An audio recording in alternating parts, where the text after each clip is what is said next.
videographer who's looking for some volunteer time, we could sure use one to make this a little bit more seamless because I know that it can't be done, but let's see. I know that I'm not the one for that, as you can probably hear by just hearing that playback there. All righty, here we go. We've got our live recording started. And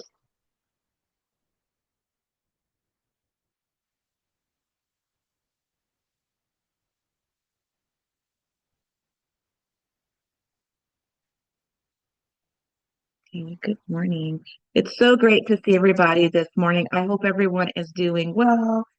Um, Happy start to the week. I hope for those of you who were able to participate in any of the activities for Martin Luther King Day, that you were able to enjoy that. And we're really excited about today's program. We have an amazing lineup. We're going to go ahead and I'm just going to flash the agenda on the screen because there's a lot that we actually have to cover for today. We're going to begin with an overview of our goals and objectives for the year. I'm going to kind of walk you through some of the changes to the 2025 goals, objectives, and activities. And thank you for those who have had contributed to that exercise. We did send it out to everyone to provide feedback. So again, this is reflective of all of us, not just some of us. And for those who didn't, we encourage you next time, to jump in. They're fluid and always changing, so there's always an opportunity to influence and be part of our program. The other thing that we have that's exciting today is David's going to walk us through a letter to Congress, which we're about to send out.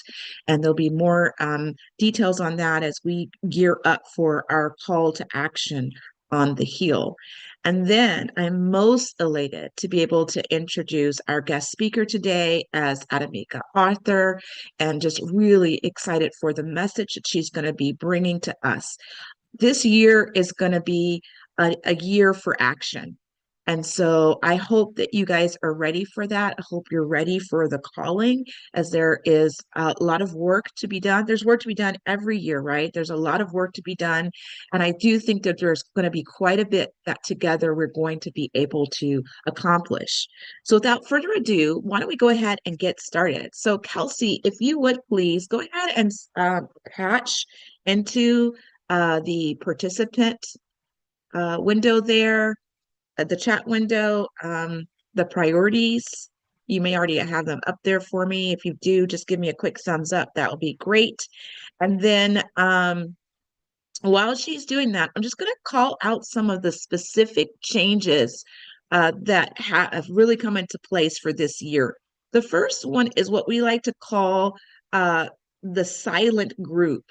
These are individuals who may have cultural driven barriers that are preventing them for embracing technology.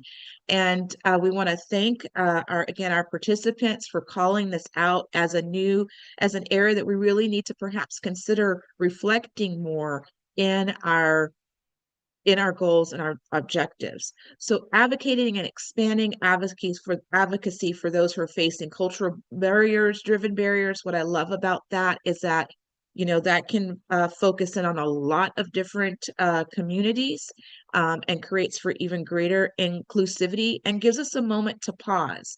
Added to that, what you'll also note in the activities that we've outlined is that creating space for learning sessions. If I think back to, like, I want to say 2022, we had an amazing social anthropologist who came and shared with us interviews from hundreds of women that she had spoken throughout the state of Georgia, and their experiences with being pregnant, and what that perinatal journey had been like for them, and their experiences interacting with the healthcare system, but also subsequently what choices that led them to make for themselves. So I think it's really, it would be an amazing opportunity to us to expand that further. by ourselves continuing activities that are centered around bringing more of community and the voice and stories of community to the work that we do through listening sessions. The second group of inclusion that we've called out this year that actually historically, even from our inception back in December of 2020, was not called out or reflected explicitly, and that is maternal mental health. And so we feel that that there is a need to distinguish between some of the physical, the mental, and emotional needs of expecting persons and families. And so calling that out explicitly in our objectives was important to us. And so we have reflected that as well this year. The third area where while we have mentioned in the past, data protection, going a bit further to elaborate upon privacy and security and ways of which advocating for personal health data, privacy and security in particular is something that is new. And so those are just highlights of some of the three core areas that we have added or made distinction, if you will, in the goals, objectives, and activities that we've set out for 2025. Again, we are always open to your suggestions and comments. So this is what is being published for 2025, but it doesn't, of course, stop here. So we do want to continue to hear from you and any suggestions that you'd like to make. Added to this are our priority areas. Our priority areas come out of the feedback that you've actually provided during our call for 2025 priorities that your organization has set out for yourselves. Amongst these, the top ones that were on the list were, of course, centered around funding. I think funding is, there's some big question marks around funding and what funding is going to look like for now and years to come. I don't think it ever actually goes off the list, but there seems to be even more of a question mark about funding and ways to secure resources for driving further innovation. The other is requests that are centered around having more innovation coming to our programs. We heard this one as well last year and started with creating opportunities for innovation groups to come. We're excited to carry that on this year, in fact, beginning with invitation to honorees from CES 2025 coming to join us. And then thirdly, we have also seen where local organization and state organization activities are something that were of interest as well. So hearing from some of the community-based organizations, which is work that we had traditionally started off with, and we look to continue to do that. So it's nice to see that those priority areas have not changed. We will send out a publication, just a one-pager, that kind of highlights the order of priorities so that you all can share in those. Perhaps it will help you in reflecting upon your own priorities for the year if those have not already been set, or perhaps help you to refine those as you drive towards activities that further reach the communities that we're all attempting to serve. So with that, I'm going to pause. Does anyone have any questions about our goals, objectives, and activities that are lined up for 2025?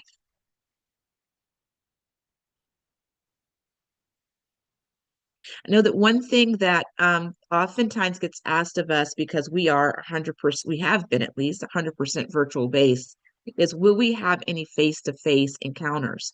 The biggest opportunity for face-to-face engagement is during Global HIMSS Global Conference, which this year is in Las Vegas. But, regardless of whether we have an on-site event, we always create those events as hybrid events and create them as interactive so that those that are remotely participating still have the opportunity to actively engage in those sessions. So that will be the intended location for this year. But I know, David, as we are starting to think about what our activities are going to be on the Hill, maybe we can begin to consider coming out to DC sometime later in the year. And with that, I'm going to pause and open it up. At all of these sessions, we always give folks the opportunity to come on count onto camera or to drop into the chat window any announcements that you have, whether they are local, state, regional, or federal or national programs. Please do feel free to drop those in the window. Hello, Dr. Bachman. Good morning. It's great to see you. Good morning. Good morning. I just want to let everybody know we have Maternal Health Awareness Day this Friday. If anyone wants to virtually watch, I'll put that in the chat. Thank you. Yes, that is the big one that's been a push few years now by the American College of Obstetrics and Gynecology. So thank you for giving that shout out. That's a great one. What are some of the activities that some of your hospitals are planning and universities are planning to do?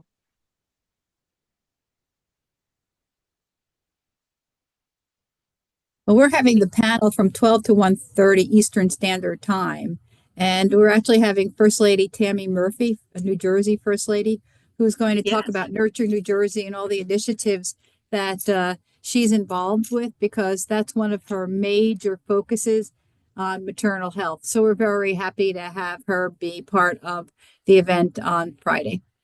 I love that. Yes, it's great to see First Lady Murphy getting out there. She does amazing work and has been very instrumental in the expansion of doula programs throughout the Yes. state of New Jersey. So thank you. Thank you for that shout out. Seema, Happy New Year. Good to see you. Do you have an announcement for us? Anything, any activities that are coming up? All right. Uh, not particularly. We did receive a grant, so it's some good news on, and we're going to plan to do some webinars on our basics of PMADS, but also eliminating implicit bias. So I'll be in touch to share that news with the group. So Oh, all in that is line with maternal health awareness, which will be yeah. amplifying that information on our channels as well at Selene. So Well, that's really fantastic. Congratulations. And we thank look you. forward to seeing all the amazing progress and having it shared right here at the Match Coalition. Thank you for sharing that.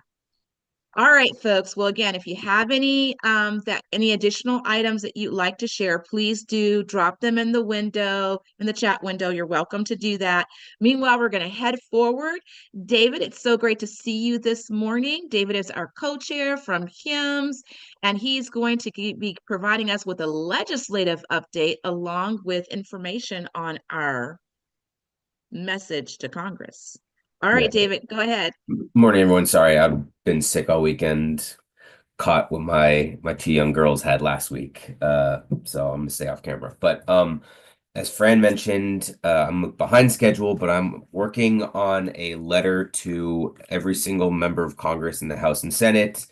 We've done this the past couple of Congresses for as long as the Match Coalition's been around. Basically, congratulating them on being sworn in, outlining who the Match Coalition is, what our who we are, what we stand for, what our members are, and reminding them of the critical importance of the maternal mortality crisis in this country. It hasn't gotten any better. There are still a number of policy levers that Congress can use to, at least from the technology side, make incremental changes and improvements. It's not a silver bullet, but there are a lot of things that we can do. And then walk through some of the previous bills that have either been signed into law or at least ones that HIMSS has endorsed and that we expect to be reintroduced in the 119th Congress. I will also be sprinkling in a little more context around some of the goals that Fran mentioned at the beginning of the Match Coalition. So I have been working on this letter. I'd like to send it around very quickly as a heads up to everyone before it goes up to the Hill, hopefully later this week. And then once we get that out there as a little, here's who the Match Coalition is, start working with the offices who led the bills that we've endorsed the previous Congress, particularly some of the maternal health omnibus standalone bills, and work on getting those reintroduced so we can start our advocacy. David, I love that. It we don't stop, we just keep moving, and perhaps we move faster, right? Faster than we have before. And while there's a lot to kind of muddle through, if you will, it seems like technology is still on the list of areas for expansion and investment and growth. Would you say otherwise to that, or what are your thoughts and sentiments just, in the No, course of what I think last that's couple very of weeks? accurate. I think Okay. based on who the new administration is circling themselves with, technology and innovation are going to be the buzzwords that will resonate the most. And sorry, just taking a quick step back since I just kind of got in the weeds. Every 2 years, a Congress ends. The last year, the 118th Congress, on January 4th, the 119th Congress starts, and that means that all the bills that were introduced in 23 and 24 expired, and so they will need to be reintroduced again. Mm, With either changes or no changes, similar or new members of Congress that are leading those bills. So that is why we will be working with the offices that led those bills last year and encouraging and educating all the new members about these bills. mhm. Okay, awesome. Is there anything additional beyond our letter that the letters and communications that we're sending out there, and of course the invitations for our representatives to come to speak right here at the Match Coalition? Anything else beyond that that you would recommend us to begin to think about? No, that's it. I think we'll, beyond this sort of letter on behalf of all of the Match Coalition, what Match and what HIMSS will be doing Legislative Action Center, using our grassroots tools to allow individuals to send letters directly to the representatives outlining what bills they support, and we'll help put all of that together for the Match Coalition members to leverage and to share widely. And then, to your point about in-person meetings, put in the chat that HIMSS, we have an office in Arlington, Virginia, right outside of DC. It is largely unused. And so if people would love to come to DC, not only would we be interested in hosting a meeting there, but also potentially facilitating visits to the Hill for anyone that's interested. And we Okay, can I talk would. about that later, but That's I'm more than happy to do that. fantastic. Maybe we can even take a poll on that if those who'd like to drop a note of just, interested or thumbs up, we can get a feel for that, and we'll put it out to our larger community as well, which I guess is about 250 to 300 now, to see what others think about that and take advantage of it. So thank you for putting that an invitation out there. We'll try to get something coordinated.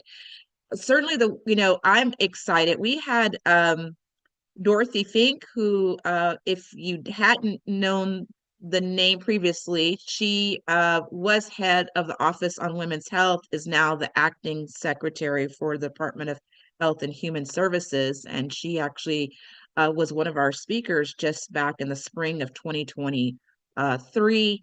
And as David had mentioned, many of these bills that are being put forward are ones of which we've had the representatives or staff members come and speak to us on, and giving you guys the opportunity to ask questions and influence the development of those bills.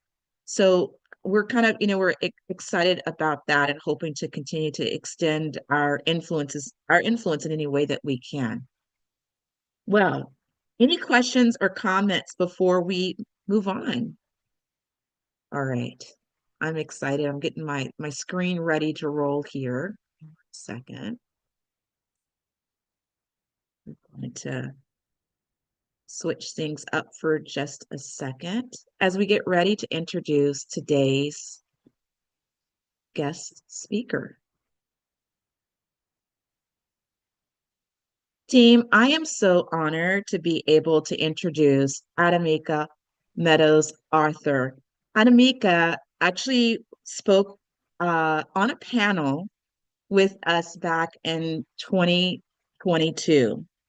And at the time, we were talking about access, to information and data and its implications for improved maternal health.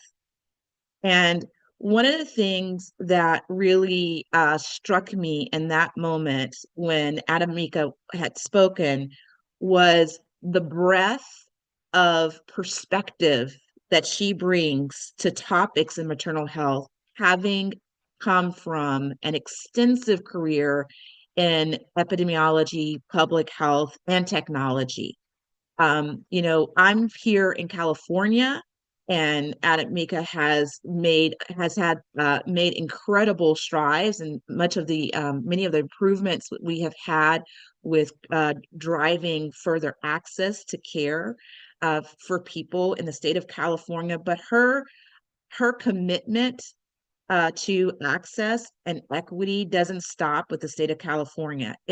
It's a national, and if I say, Adamika, a global calling to see people strive and thrive in their communities and have access to the resources that they need to do that.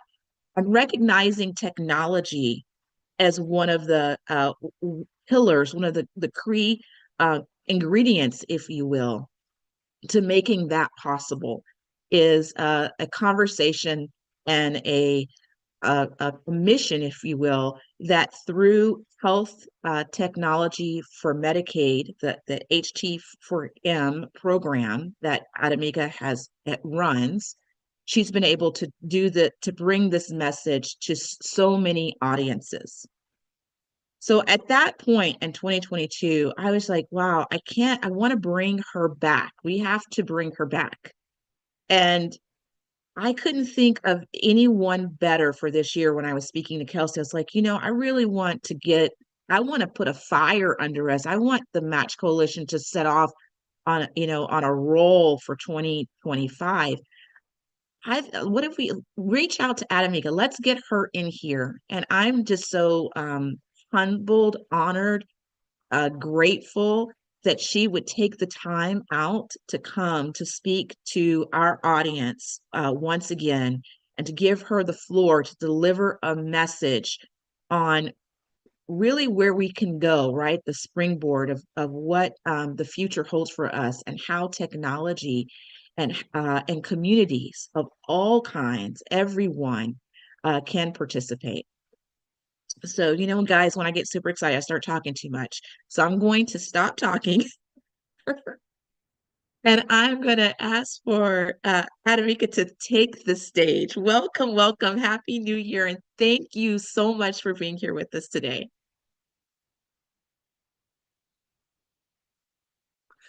Okay, you're on mute for me. So sorry. You're on mute. Yeah, there we go. There we go. Thank you. Okay. Yes. Good morning. And I just want to make sure I can share slides. Oh, perfect. I'll get to those in a hot second. I don't need them right now. I feel like I would be remiss if I didn't first thank you guys for coming. I've been a part of the Match Coalition for many years. Health Tech for Medicaid has been in existence now 6 years. We're going on our 7th. And this is a really pivotal year in general. Today being a hard day to do this sort of a talk to this audience. But also just Medicaid turns 60 years old this year. And so I think the torch and the fire for the work that I do and many of you guys do, it's the communities in which we do this work for.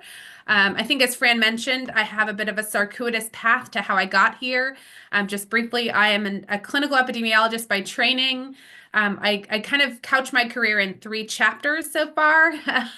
I don't know that the book has ended yet, but my first chapter is very traditional public health work. I worked in local public health departments, the CDC in the middle. That's how I got to California. I ran the Division of Communicable Disease Control and Prevention in Alameda County, which is the 7th largest county in California. I got an opportunity to spend some time running up and down all 58 counties in California. And some of that work turned into the first 1115 waiver that expanded Medicaid in the country and also expanded Medicaid in California. And that turned me, shockingly enough, that $180 million investment turned me into a hospital leader. So that really opened up my second chapter. And I ran hospitals in Northern California for about 15 years. Partially because I felt like in order for us to really expand Medicaid beyond just a women and children's program, opening up, allowing older adults, families, single men to be a part of the program, and for us to really think about chronic disease management and other components of the program, the delivery system was such a key component to that work. And when I kind of got to the place where I live about 33 miles from Silicon Valley, and for a long time, hospital leaders were really mired in our own stuff. Maybe they still are.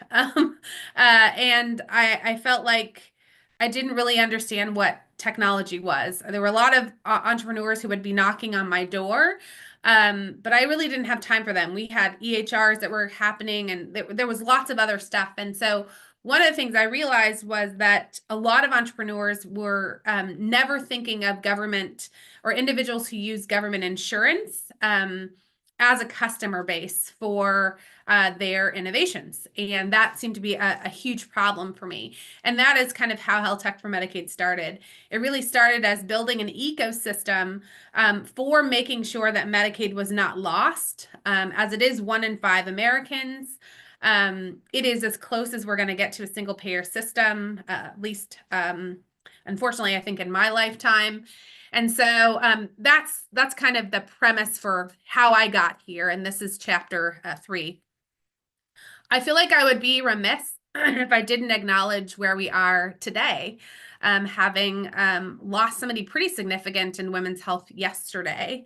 Ann Richards is shown here, and obviously her daughter, who we lost yesterday, and a quote from Martin Luther King. So just a pivotal time in the women's movement, on kind of both sides of the aisle in some ways, but a real acknowledgement of people who have paved the path to women's rights, and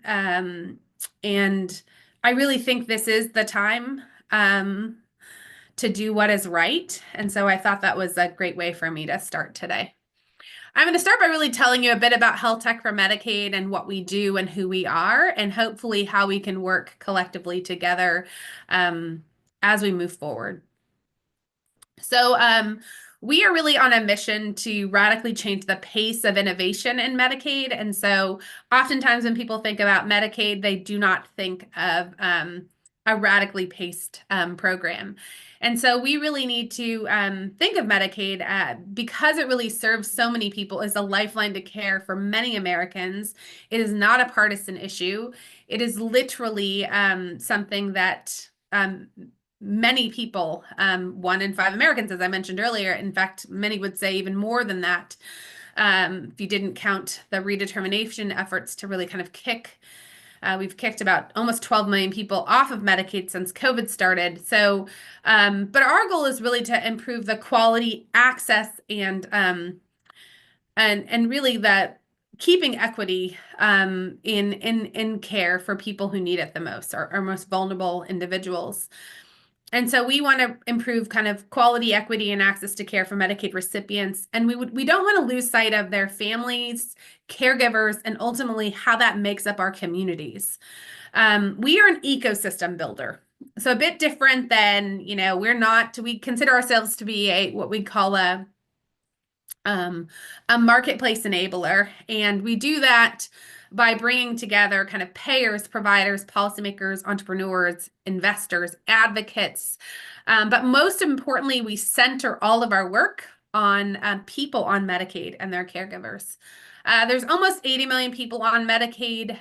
We have really invested in having one of the largest underrepresented founders databases in healthcare. We started that before it was kind of sexy back in 2018. We have a pretty large subscriber audience. And how we do our work is really through building an ecosystem. We believe deeply in equitable, inclusive design. So we want products and services and delivery systems and capital markets that really have a bit of narrative change. We want principles that are guided by equitable and inclusive design. We want products that aren't just shoved into communities, but really are kind of the public health analogy of a crosswalk, right? When we think of a crosswalk, we just cross a street. But if you think about what a crosswalk does, it enables many people, most people, to cross the street. Individuals who are differently abled, individuals who are blind, who are in a wheelchair, young children, individuals who are on crutches, right? So that's kind of how we look at how innovation should be. It should really fit many people and not be something that we're all forced to fall into. We see ourselves as an innovation catalyst. We don't know all of our new market opportunities and trends, and oftentimes the community has better answers than we actually know today. And along with Match, we really see the need for policy and advocacy change. So when we look at the market size, I don't need to convince this audience, I don't think, around why Medicaid is such a big opportunity. What I will say is that Medicaid ballooned during the pandemic. It got up to a little bit over 96 million individuals, and we are still in a Medicaid redetermination cycle that will carry on through this year.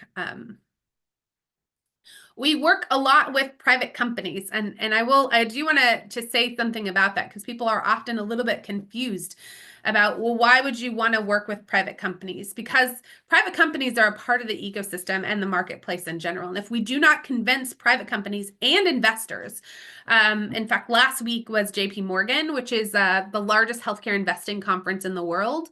We have made a mark. Our largest event is at JP Morgan. It's a side conference during the largest conference. We are responsible for getting JP Morgan to actually acknowledge Medicaid. And in 2021 had Chiquita Buxashore, our previous CMS director, which is now Mehmet Oz, or Dr. Mehmet Oz, to be on main stage at JPM. That is a huge deal. And we really look forward to making sure that individuals who are in the largest insured population in this country really get acknowledgement as well in our capital markets. Fran talked a little bit about global work as well. And I do believe, because Medicaid is as close as we're going to get to a single payer system in the US, it is as closely aligned to our global markets as possible. And so we really look at the larger sustainable development goals across the globe.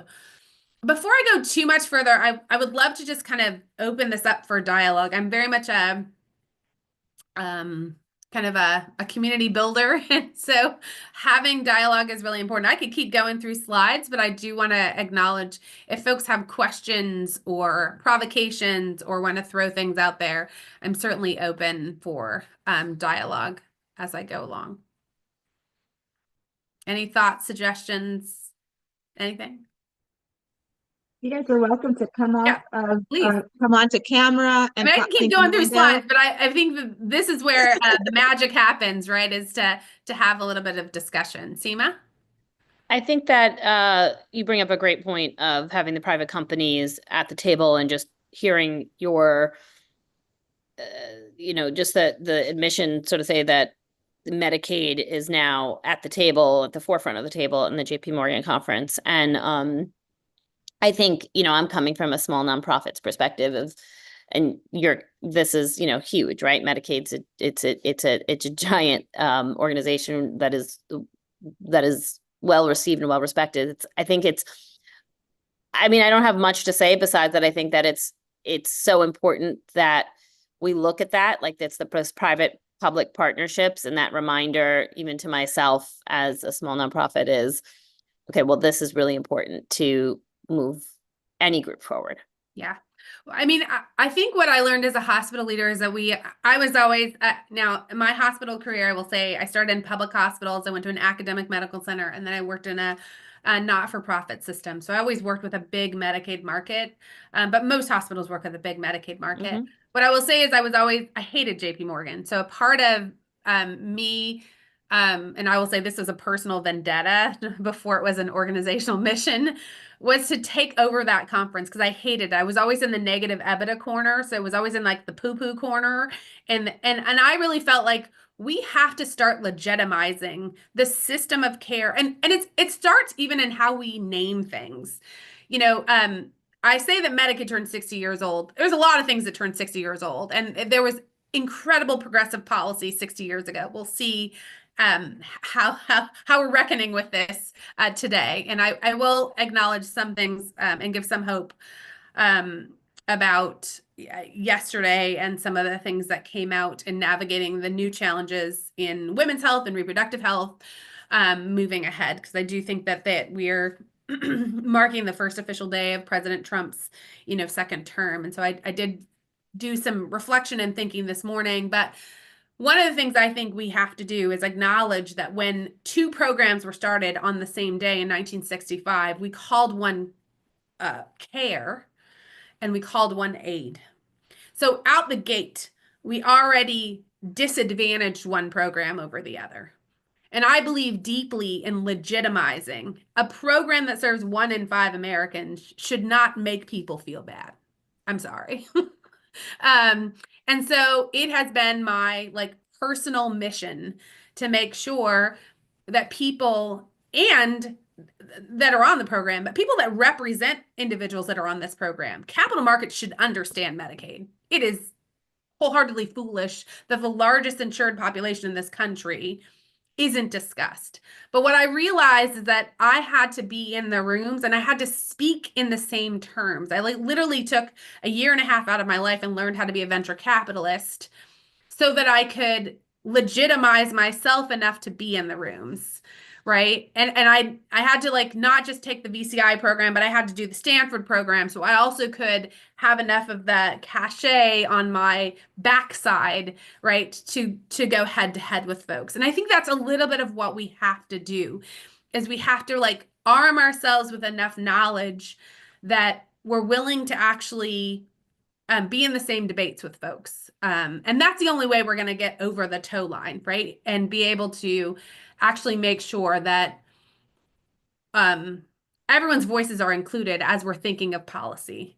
And that we are really making sure that this public-private partnerships that we talk about, but this is a state and federal partnership program. And, 40 states in the district are expanded. That is the majority of this program is expanded, right? We do have 10 states that have not expanded, and we'll see what kind of conditions Medicaid is going to be under with this current administration. But look, no matter who people voted for, that's 80 million people is a lot of people's care. So I think that that's one of the things, and private companies absolutely need to understand. But one of the things I kept learning was private companies kept saying, well, our investors are telling us to not go into Medicaid. So then we realized, wait a minute. So we created an entire program around venture for Medicaid. So we were teaching impact investors, private equity, and venture capital about Medicaid. So then there's no excuse. Melissa, you have a question? Oh, I just wanted to jump in. Thank you for all of your work and advocacy for this space. I'm currently serving as medical director for a VC-backed telehealth company called Pomelo Care. I know Pomelo well. Yes. And many of your colleagues.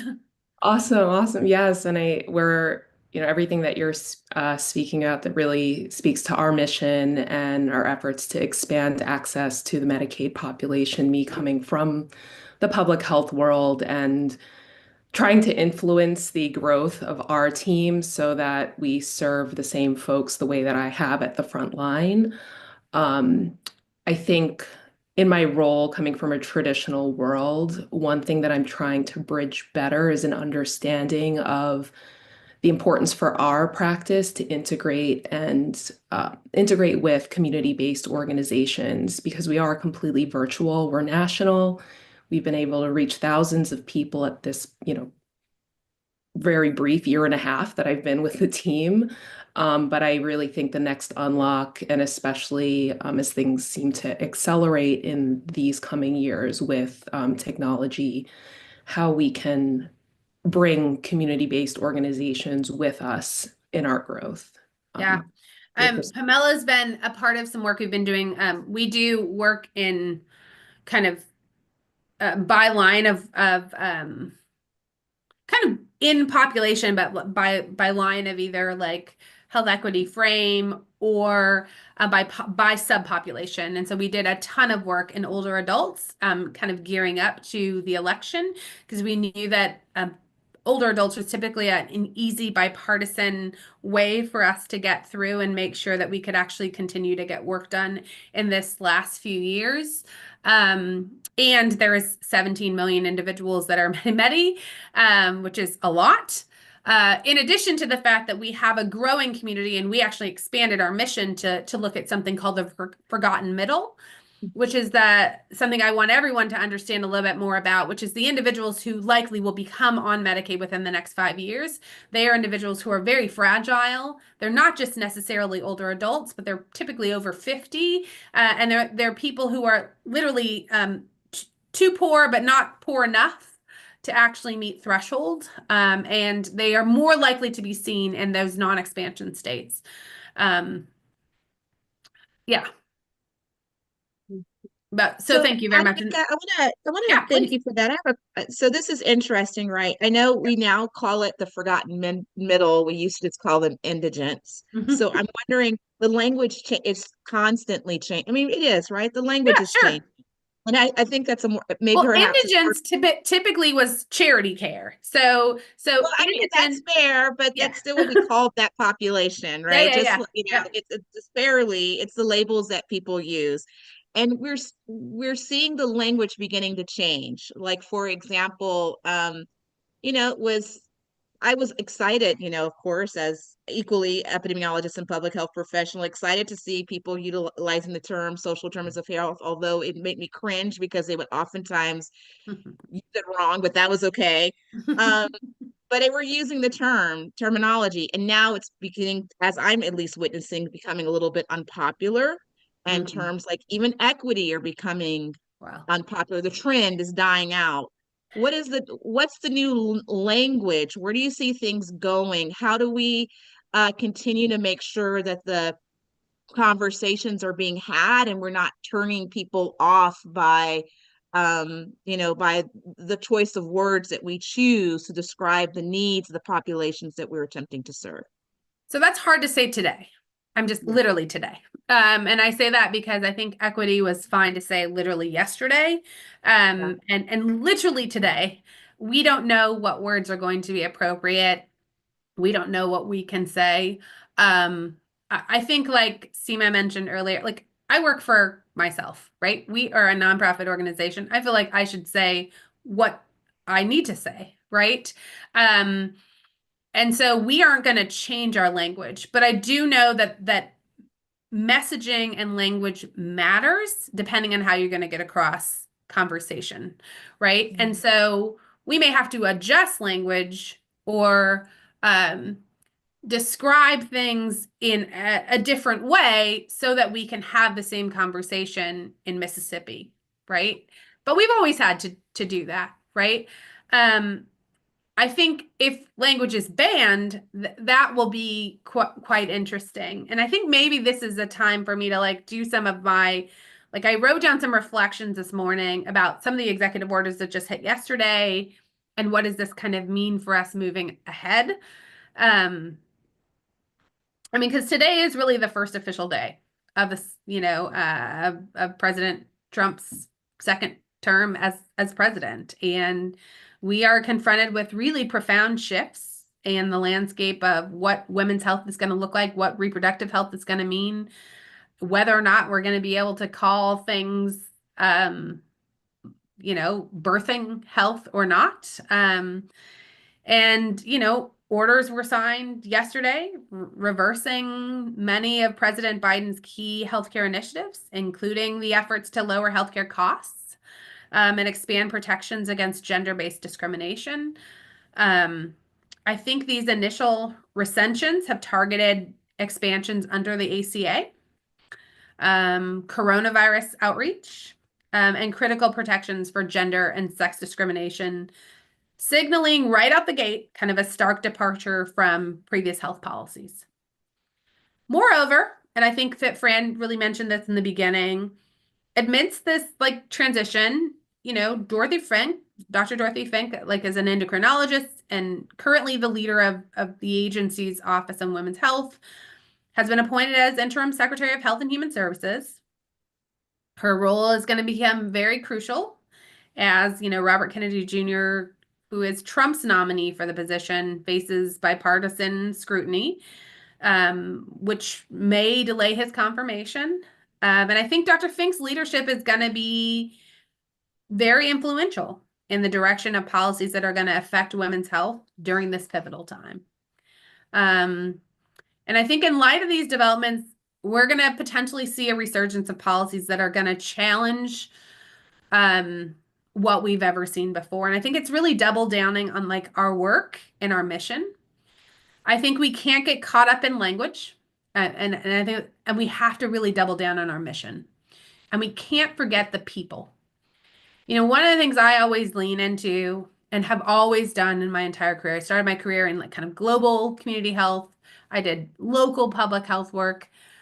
As a hospital leader, I always took the stairs. Or I used to always take the stairs, and I learned to take the elevator because on the elevator, I could like see people and hear like, you know, about what doctor was rude and if the soup was poor or, you know, like, you know, what parking lot attendant took an extra $1 that wasn't supposed to. Like, people are going to be the things that really matter. And I think we should just like remember the people behind all this stuff. I think that, you know, the reinstatement of the domestic gag rule, we're going to see what this means for Title X. We already know how this administration feels about abortion, so we're going to just leave that out there. We're going to see not just regulatory shifts, but broader ideological shifts that are going to maybe roll back decades of progress. But also, I think that, you know, we can't forget that there are vulnerable people who still need comprehensive health services. And in any challenging climate, at any point in our history, and even across the globe, there is always powerful counter movements. And those counter movements give us hope, or have always given me hope. And I think that like community has always been a robust vehicle for change. And so I think that like as we face challenges, this community is going to be another place where we really, you know, maybe Fran, you're going to have to expand that moment where we, you know, share knowledge and things that are happening together or how we can support each other. Or, you know, maybe talk about recent policy changes or reversals or language or impact of changes or global or domestic implications of things. Or maybe even have like a slide every, you know, month on advocacy and resistance, right? Or communal calls to action. And if there's any way that I can help or we can help at Health Tech for Medicaid, I can send out this deck that, you know, how we can help and who we are is only as good as our ability to kind of inform, inspire, and mobilize on behalf of the people that we serve together. And I guess I want to leave with a spirit of hope. I have a 94-year-old grandmother who will be 95 in just a few weeks. And when the election came, the results came the following day, she said, so I fractionally caregive for my grandmother. I spend a lot of time with her, and she is in very good health, but she had a hard time signing her ballot this year. And so the day after, she asked if I would get her a stamp. And so I was all excited, you know, I can get you all sorts of stamps. There's really cool literary stamps, and I think there's some cool like Black like athlete stamps, and I was like all excited to go and see what kind of stamps were at the post office. There's some flowers, and she was like, no, no, no, I need a stamp. And I was like, what in the hell is she talking about? And she meant For signature? a stamp so that the next ballot, she could just stamp it because she knew her ability to sign her ballot was going to be hard. And I think that for someone who literally, I'm not going to choke up here, but like who grew up going to church where the auction block was on the back step of the church, who grew up in Eastern Maryland and had to be one of 2 students who got selected to actually go to high school and had to cross the Mason-Dixon line by taking a bus 2 hours to go to high school in Pennsylvania. And was super proud of being able to be one of 2 students in this small town in Maryland where she grew up. To be able to think that at 98, she was going to be able to vote again. That's the sense of spirit and pride we're going to have to evoke moving ahead. And I'll just leave you with that as the type of resolve we're going to have instead of being mired in pity and concern. And sometimes things have to break before they can get better. And I think that that's kind of the best way for me to end today. And that was not a partisan speech. I work for a nonprofit organization. We are not partisan by any means. And Medicaid is not partisan. I do a lot of work in lots of places. And I don't put any sort of partisan work forward. But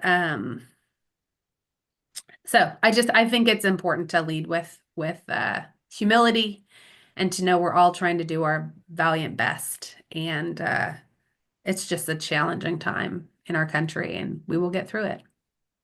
So I'll leave you with that, and then I'll send my slides over and you guys can send them out. Well, thank you so much, Adamika. What an inspiring this presentation and message that you've given out. We're really, really very thrilled. We can't wait to do more work with Health Tech for Medicaid. I've dropped the link into the chat window. Kelsey will make sure that your slides do go out. I think about you do work with some very influential technology manufacturers and solution providers. That list that you all saw that was a curated list. The list is of brands. It's so much larger and wider, and the opportunities again around maternal health, whether it's digital platforms, whether it's expanded use of telehealth for maternal health. It's underutilized. And I will say we are company agnostic, right? Right. Yes. We do not have I mean, I get states that call all the time. I spend a lot of time talking with folks. We really just want technology to improve, and tech is not always the answer. Sometimes it's low tech, but we want to be able to improve quality and duration of people's lives in this country. We do. I have to laugh at when you said that. I was helping an organization on the board of writing their strategy, their long range strategy, and I put on there in parentheses no tech, the high tech, and they put a comment. What is that? I'm like, well, you can have innovations that don't have any technology that is very true. Involved in it at all, right? There still is.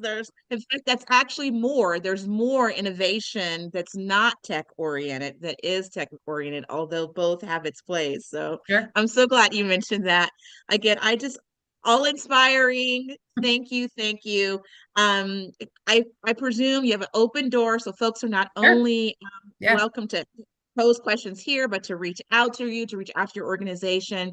I know as well as a non-for-profit 501c3 that we're always looking for folks to help out. So I can only imagine that you are as well. So please do, anyone who's interested, please do reach out to Adamika and help join her organization in ensuring access to tech for all. Thank you guys so much for your time today. Have a And good we'll one. see you all next week. Next February, it's CES Innovation. We're bringing a recap of CES, and some of the honorees from the Innovation Awards will be joining us. Thank you. See you guys next time. Bye. Everyone.